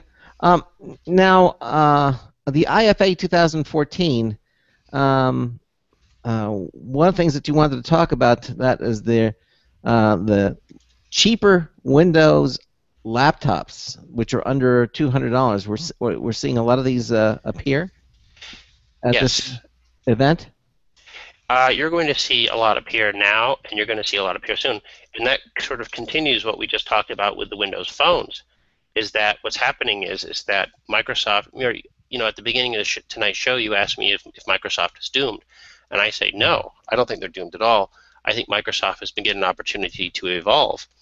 And if Microsoft just sat on their hands and say, nope, you're going to buy Windows because we're dominant, blah, then yeah, they'd go the way of the dodo, because they'd be dodos. But the problem is that you have these Chromebooks which are gaining some traction, and I want to be clear, I don't think they're gaining traction because people love them. I think they're gaining traction the same way netbooks gain traction in the last 5-6 years. It's because it's cheap. If you put a $200 laptop in front of somebody that looks just like a MacBook Air, people are going to think, wow, this is fantastic. And Google promises heaven and earth that it's going to be just like your Windows machine. Look, I like Chromebooks. We've reviewed Chromebooks. I've spent a lot of time on a Chromebook. I like Chromebooks for what they are, but I wouldn't recommend a Chromebook to someone looking for a full PC. It's just not good enough, and it probably never will be good enough because that's not the point of a Chromebook. But who does that hurt? Hurts Microsoft. And I know HP is going to bring out one, and I know at the show this week over in Berlin, there's been a lot of talk about these sub $200 Windows laptops. And what's interesting is that we have derivations of Windows. You now have something called Windows 8 with Bing, which is sort of an amalgamation of what Chromebook is and what Windows is. The idea is that it's a subsidized version of Windows 8 that's free to the manufacturer, so they don't have to pay a licensing fee. And the problem is that it's heavily advertised. Like, a lot of features are turned on that you wouldn't normally have turned on Windows. A lot of it's, you'll see ads here and there for Bing. And, that's the price you pay when you go from a $200 operating system for free. A couple weeks ago when we were talking about Yosemite on the show about Mac, Yosemite's free. Yeah. iOS is free. Android is free. Chromebook is free. Linux is free. The only one that charges anymore is Microsoft. And if Microsoft can't keep up, they're going to go away. So now you're starting to see them again. They're giving Windows away to free to OEMs with certain screen sizes. A $200 Windows laptop, let's be honest, you're not going to get much done on that if you're looking for high-end video editing or video game. You don't even bother gaming on it. But a $200 Windows laptop, as long as the performance is adequate, will do a lot more than any Chromebook. A lot more. And so we'll see what happens. But Microsoft is facing a future where people no longer are required to buy a Windows laptop. They're no longer required to buy Office. And those two things right there are the vast majority of their stable income.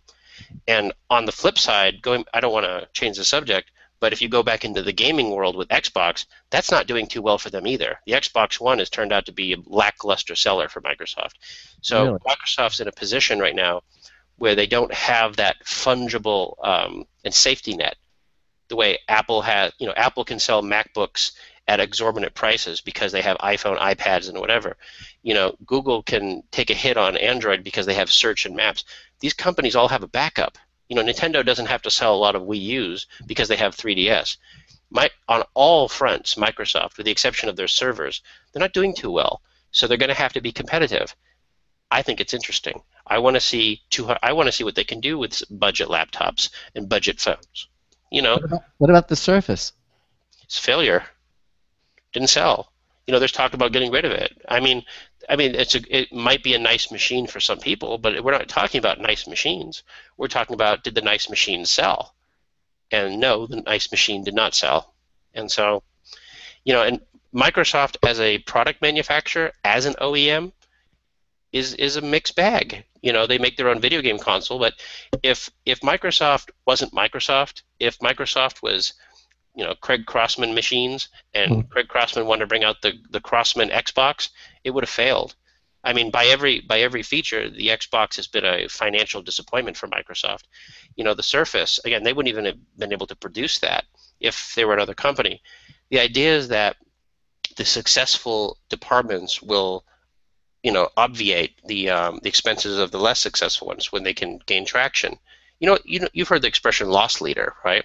They take the loss up front, and the problem is that there's just too much loss and no leading, and that's why we were saying Windows Phone can't survive as a 3% market share. Yeah. Oh. So, and neither can Windows. All right. Well, listen. We're going to continue on. We're going to take a quick break. This is the Computer America Show on the Blog Talk Radio Network and the Boost Radio Network, the IRN Radio Network. Nathan Evans, managing editor of Popzara magazine, continues on with us. We've got another News Tips Bulletin review from Marty Winston. We'll be right back. Stay with us. This is a special alert to all Americans who own a vehicle with less than 120,000 miles with an auto warranty about to expire or no warranty coverage at all. Due to a decline in the economy and major car companies filing for bankruptcy, Cover America Auto Care has announced revolutionary, inexpensive mechanical breakdown coverage that is now available to the general public to save consumers thousands on auto repairs.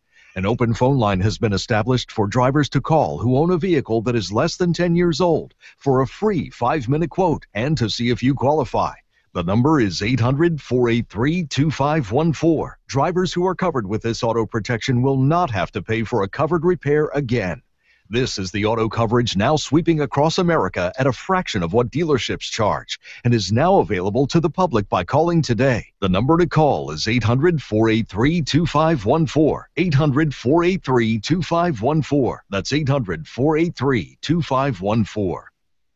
Don't complain about your cable bill going up and up and up. Do something about it. Grab a pencil and jot down this special number. 1-866-663-MyTV. The more cable TV rates go up, the better digital satellite TV looks. So, disable the cable and get more of your favorite channels in 100% digital quality for less money. Call 1-866-663-MyTV right now to sign up for packages starting as low as $19.99 and up to 4 rooms. And there's no equipment to buy. That includes your free HD TV upgrade, your free DVR upgrade, and your free professional installation. And the best part, the pristine digital picture and sound. Call 1-866-663-MyTV. So, what are you waiting for? Pull out your major credit or debit card. Call 1-866-663-MyTV. 1-866-663-MyTV. Disable the cable, cut costs, and get more. Call 1-866-663-MyTV. 1-866-663-MyTV.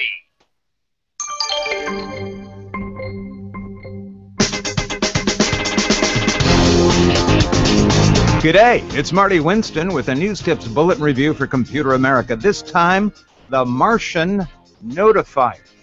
The Martian Notifier is a literal watch, wristwatch, luminous hour and minute hands, no second hand, that shares its case with a battery, an OLED display, a vibrating alert, and a Bluetooth link to a handset app. A push of a button can give you battery status, connection status, digital time, date, current weather. Once you configure the app, the watch face display can also scroll caller ID, incoming texts, Gmail messages, calendar alerts, and other sources you specify. Users set vibration patterns, enunciate these in other handset events. The app can also set alarms and do other configuration tweaking. Its camera mode can remotely trip the smartphone shutter. Expect to charge the battery through USB 6 to 7 times a month. This is not a subtle watch. Its face is about 1/3 larger than our dressy Timex and close to half again as thick. It does afford a subtle alternative to pulling a handset out of a pocket or purse in order to know why it's vibrating or who's calling.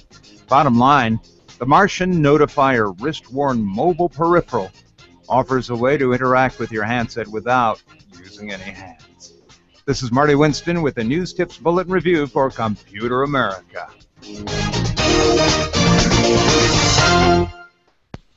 And thank you for that, Murray Winston. Welcome back to the Computer America Show, 33 minutes past the hour. And, we have Nathan Evans. We're another just, smartwatch. Yeah, I know, another smartwatch.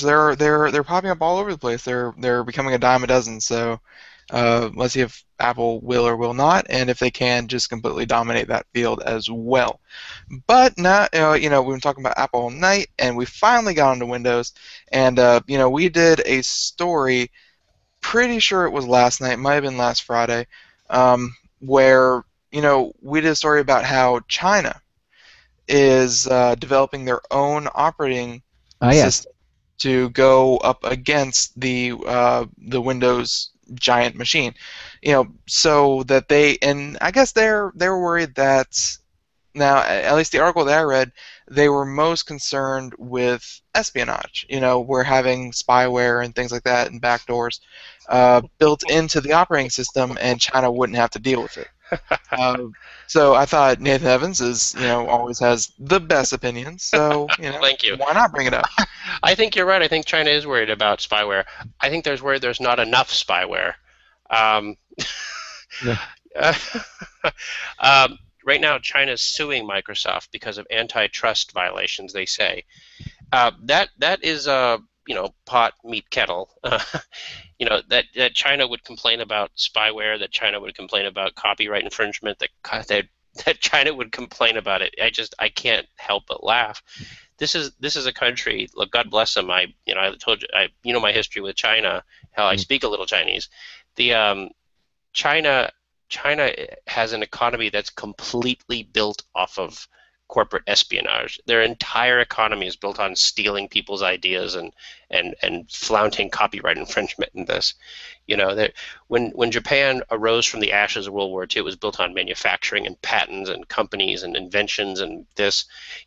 India is doing great with medical. China's about building cheap stuff cheaply. And one thing that they want to do is, and this is interesting because next week, a big news story that no one's talking about, Alibaba is going IPO, and the Chinese, the man behind Alibaba, I think his last name is Ma, he's poised to become the richest man in China, and that entire manufacturing process is built on providing cheap materials to suppliers cheaply. Everything is cheap. There's no such thing as quality when we're talking about these companies. There's no such thing as quality. It's just not going to happen. But what's happening is that China's suing Microsoft because they're ballsy about this. The same way China's fighting Japan about the disputed islands. China has become a force to be reckoned with. 30 years ago, no one would take China seriously. China is an economic superpower. They're the second largest economy in the world, yet they're still listed by the UN and most other places as a developing nation. You can't see me, but I'm doing the finger thing with the quotes.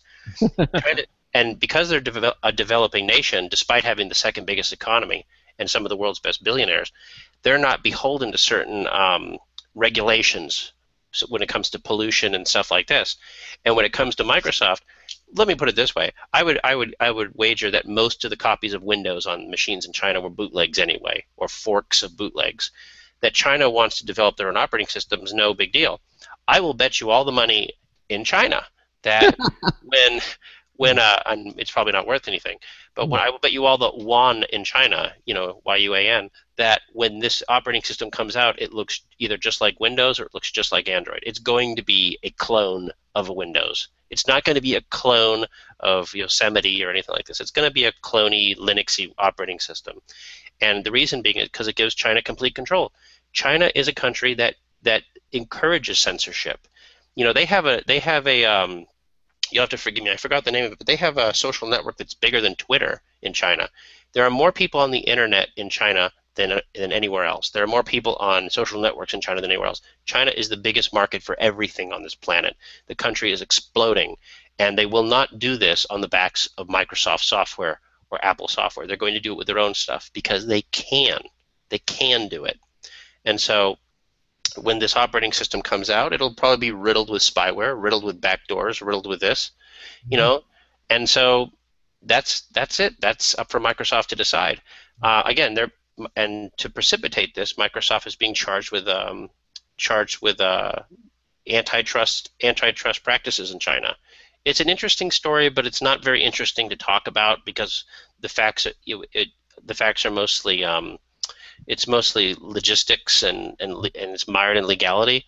But to answer Ben's question, I expect a fully forked version of Android or Linux for their operating system that has more backdoors than. They're going to be worse off than their paranoid. See, but the backdoors weren't, so that people were safe from their government. The backdoor was so that the Chinese people were safe from spying eyes of different governments.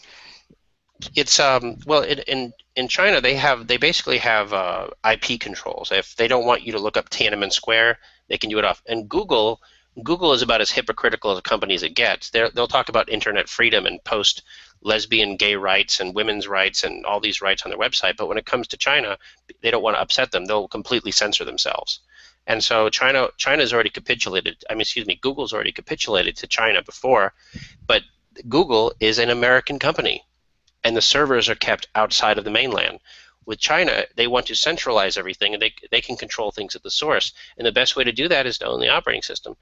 It'll be interesting to see if this operating system for businesses becomes an option or it becomes required. That's what I'm interested in. I would imagine it becomes a required for Chinese businesses. You and I and all your friends, we're so used to having choice. It doesn't exist in China. It doesn't exist the way you and I see it. And the reason what's that? It's a communist country. Sort of. It's a state-run country, but it's got capitalistic leanings.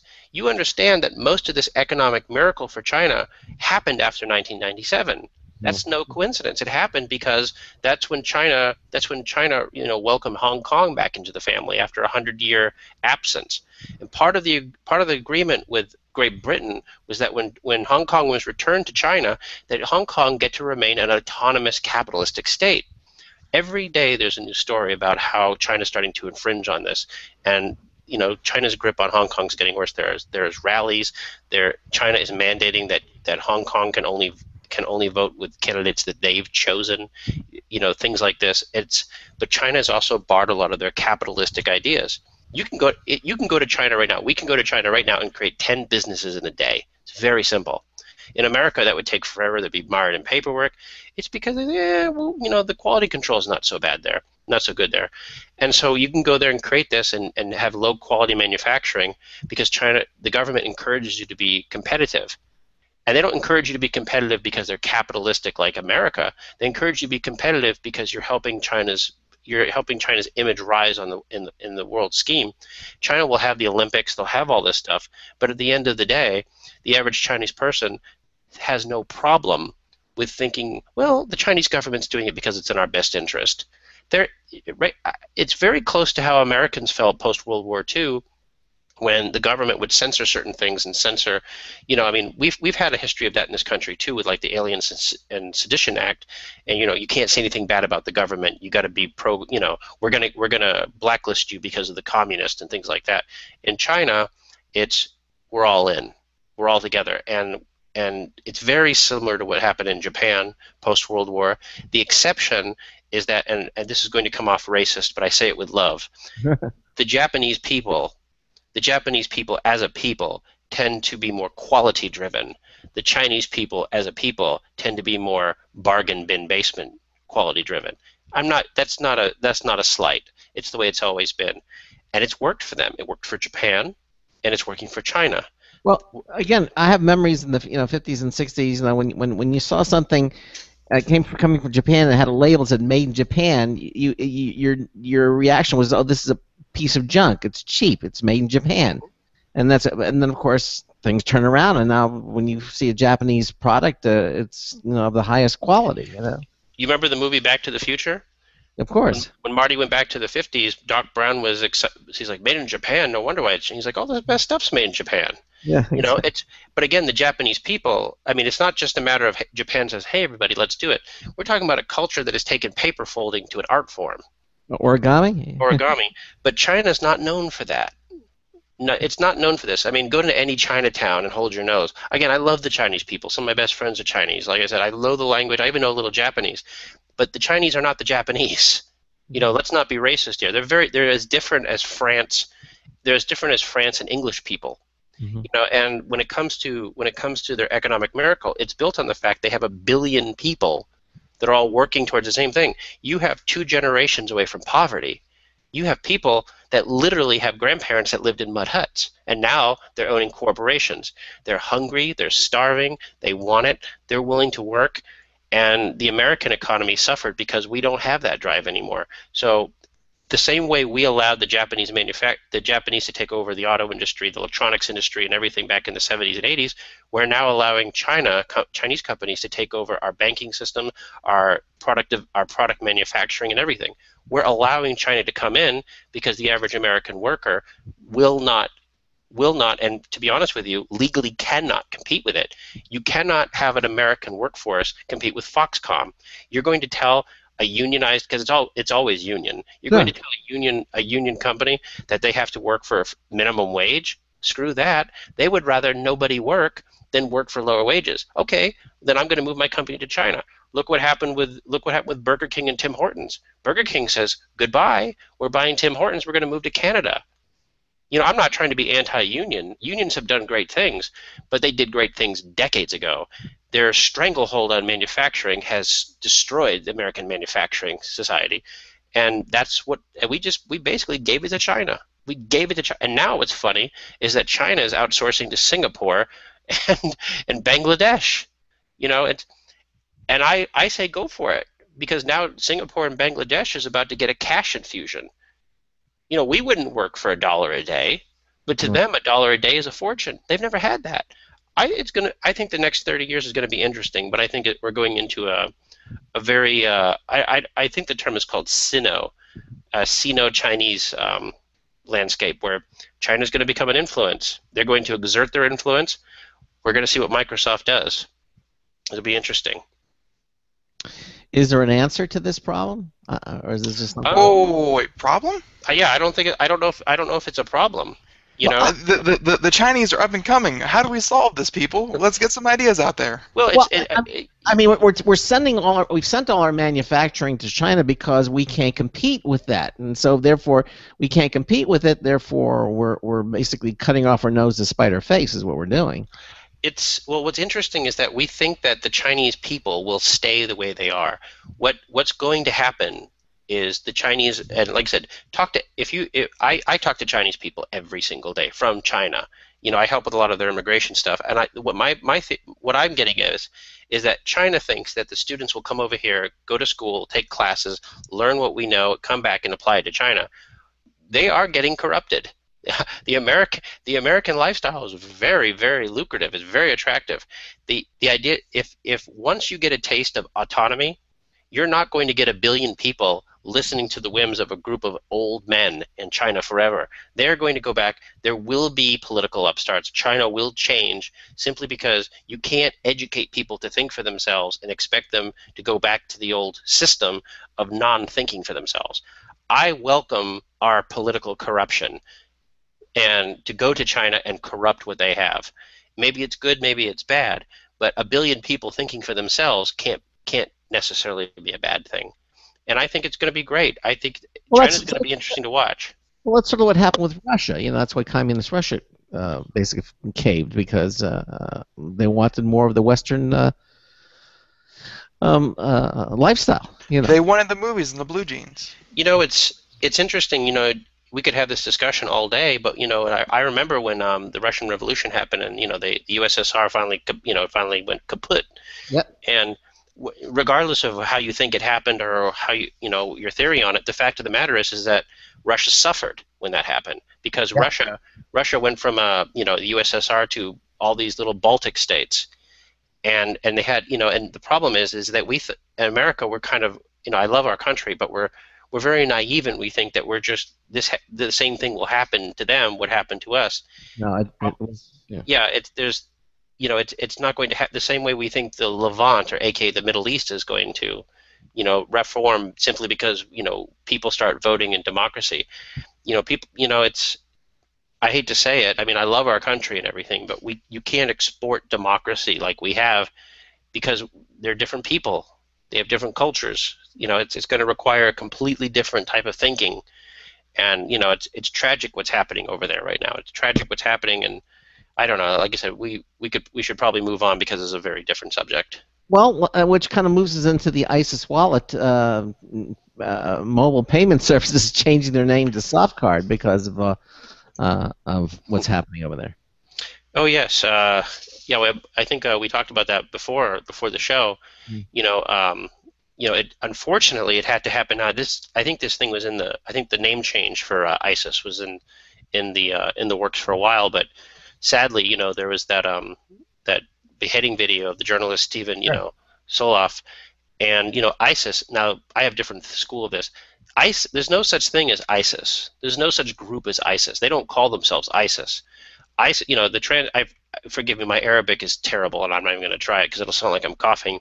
But the translation, we have two translations for this horrible, despicable, savage group of people. The first one is called ISIL, which stands for Islamic State of Iraq and the Levant. Levant, of course, is what we used to call the Middle East before we went and mucked it up. The other one is called ISIS, which is Islamic State of Iraq and Syria. And I'm not going to give them any airtime. I think we should call them barbarians. I don't think we should dignify them with a cool acronym like ISIS. I think I have another acronym, but I'm not allowed to say it on your radio show. I think these people are barbarians. I think they're not primitive, though, and that's the thing. You can be barbarians, but doesn't mean you're primitive. These people are sophisticated. These are European and American trained, sophisticated people that know how to use social media, that know how to use branding. These beheading videos have spectacular production values. On the surface, these are high-tech thugs, and they come out and they do this. Did you know when they released this beheading video, they actually issued an apology that it sounded like an HR corporatism. We apologize that that this branch released this video before the administration had a chance to review it. It was frightening how banal it was. The fact is, a man lost his head savagely by a bunch of barbarians, and in America, our response in America, will determine what happens. And you have people joking about it and doing all this and that. You're having American journalists being beheaded on Twitter, on Twitter and social media, and people are sharing it and getting traffic off it, and I suppose that the mobile payment system just don't want to be associated with that. I don't blame them for it. I don't think it's cowardice. I think I'm glad they were able to find a resolution. They changed the name to SoftCard. Yeah, maybe SoftCard. It's just I would hate to be that person that had to debate whether or not they changed their name because it's associated with this Islamic this Islamofascism over in the Middle East. I would imagine the board meeting on that one would have went something like either damage control. It's like, do we write it out or do we change it? And obviously changing it seemed like the better, easier solution. So. My personal feeling is that I don't think we should call these people ISIS. I don't think we should call them ISIL. I think whenever I hear President Obama call them ISIL and he pronounces what we're doing is we're legitimizing these thugs and we're giving them power, and it does embolden them that they're rallying behind these names that the West is now. Evidently the word ISIS has so much power that American companies are changing their name. They're having an effect. they're having an effect. And I just think that we shouldn't call it. We should take the Voldemort approach. Thugs who shall not be named. Yes. I'm sorry. I just, Okay. I'm not sad because I'm not mad because it's a journalist who was killed. I'm mad because we're in 2014 we're still having this discussion. All right. Well, then why don't we switch the something to a little? Let's talk movies real quickly in the last 8 minutes here, or so, or 7 minutes. I finally got to see The Decimation of Smog. It came out on HBO. Only a year late. Good job. Yeah, I know, a year late, but I figured cause I saw the first one in the movie theater, didn't see the second one, and I saw it on HBO. Of course, the next one coming out in December, and I'll probably see that in the movie theater as well. A couple of movies that are coming out that I'm not really motivated to see, I think, is the Equalizer, which is the Denzel Washington movie. I mean, I think it's pretty straightforward, is what it is. It's a guy who's very talented in doing what he does to protecting people who can't protect themselves. I'm not seeing anything really, anything of interest coming up. Dolphin Tale 2, the summer family comedy romp of the season. What? No, sorry. Pass. They're making a second Dolphin. Who knows? Morgan Freeman need to eat, so that's all I gotta say. What is there anything on the horizon? All I know is about the Batman versus Superman movie that I'm looking forward to, and but that's not going to be coming out till next year. Maze Runner, I think, which is the Hunger Games clone. It's coming out soon. Another Hunger Games clone. Yeah, another one. Yeah. Did you like the Giver? Sorry. Oh, I'm sorry. You go ahead, Ben. No, I was about to say I didn't see it. Again, I read the book, loved the book, didn't see the movie. I don't think anybody saw the movie. It was a big flop. I know. It's funny. The Giver is funny because The Giver is in the same boat as Ender's Game, as they're well-regarded, very popular, very iconic books that have been pigeonholed for whatever reason into competing with the Hunger Games and the Twilight. They relabeled them young adult. They're not young adult. Please don't talk about The Giver and Ender's Game in the same breath as Divergent and the Hunger Games. Yeah. But the funny thing is, movies like Divergent and Hunger Games do very well. Movies like Ender's Game and The Giver do very poorly. I finally saw Ender's Game on HBO. I've been putting it off. Finally watched it, and I wasn't that thrilled.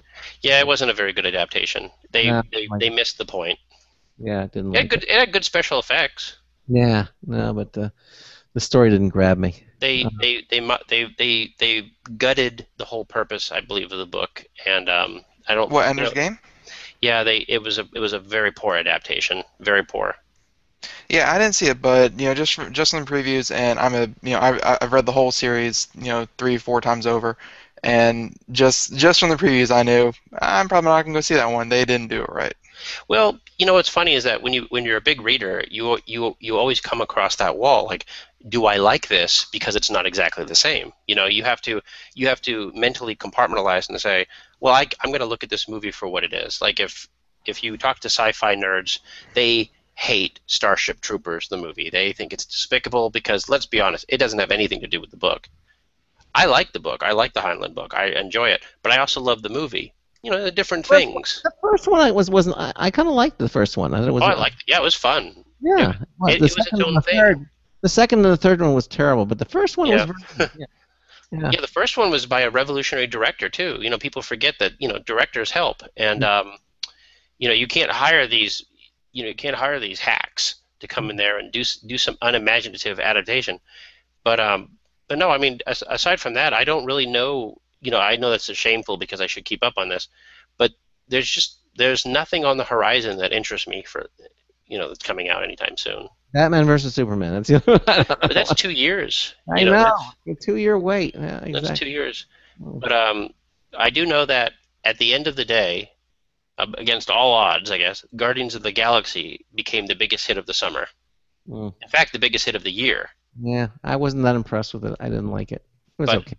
Yeah, I think that has to do more with the quality of films. I know a lot of people have said this has been a very good year, but financially, this has been one of the worst years that Hollywood's ever had. Yeah. Well, the Marvel stuff always does well. I mean, Marvel, you can say it. Marvel can put out a movie with a machine gun raccoon and a talking tree and still outdo everybody else. They can't do any wrong right now. We'll see what happens. There's going to be a failure at some point. There's going to be a big dud. Real quick, is Wolverine Marvel? Or DC? It's Marvel, but it's not. What's interesting is that when Marvel was going bankrupt in the 90s, they basically sold. They were having a fire sale, right? They were selling the licensing to a lot of their characters to films. Sony got Spider-Man, and Fox got X-Men. They got Marvel. They got Wolverine. They got Daredevil. So yeah, so it's Marvel, but it's not Disney Marvel. Yeah. It's Fox Marvel. Hey, Nathan, we're just about out of time. What's happening at popzara.com? 90 seconds. The website has been doing very well for us. We've had some glitches because, growing pains, but those have been good glitches. Right. And I don't want to say too much, but I will give you a little tease of something we're working on that you might enjoy. Mm-hmm. It looks like Popzara may be expanding into media. Oh, okay. Maybe inspired a little bit by Computer America. We've been thinking about it a long time. We've been thinking about doing a podcast. Oh, very, very cool. Wow. Thank you. We'll see what happens. Hey, listen, coming up, stay with us, Nathan. Coming up to the tomorrow night, we're going to have urx.com, where they link your app to actions with other apps. It's kind of an interesting proposition. We're going to be with us in the first hour. They're going to talk about deep linking and how that is going to kind of change the face of mobile apps. They're going to be with us in the first hour. And then in hour 2, we'll have computer and technology news brought to you by Slimware Utilities, the official optimization software of Computer America. Again, thank you so much for being with us here. Hope Mike Sharmack will be with us next month. He'll be back and in the saddle again. So until tomorrow night, this is Craig Crossman hoping that your hard disk never becomes floppy. 10 seconds. We'll see you tomorrow night. Good night, everyone.